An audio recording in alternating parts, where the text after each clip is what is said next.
ఎవరన్నా వచ్చి నీ దగ్గర ఒక 10,000 అప్పాడు అనుకోండి, మీరేం చేయాలి తెలుసా? 1000 రూపాయలు ఇచ్చి నువ్వు పండగ చేసుకో, నాకు మళ్ళీ ఇవ్వద్దు. అప్పే, కానీ ఇంక మళ్ళీ ఆశించొద్దు.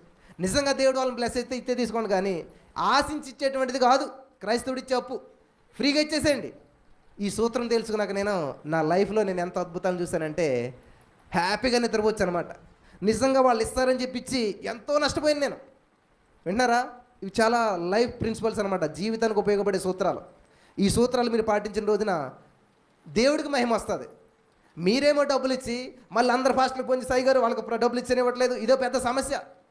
దయచేసి అప్పు ఇవ్వద్దు, అప్పు అసలే తీసుకోవద్దు. ఎవరైనా ఇద్దరు అప్పులు ఇచ్చుకుంటే మీరు మధ్యలో దూరి సంతకాలు పెట్టి సూరిటీలు ఇవ్వద్దు. హల్లెలూయా. హల్లెలూయా చెప్పడం కదా, ఆచరించాలి.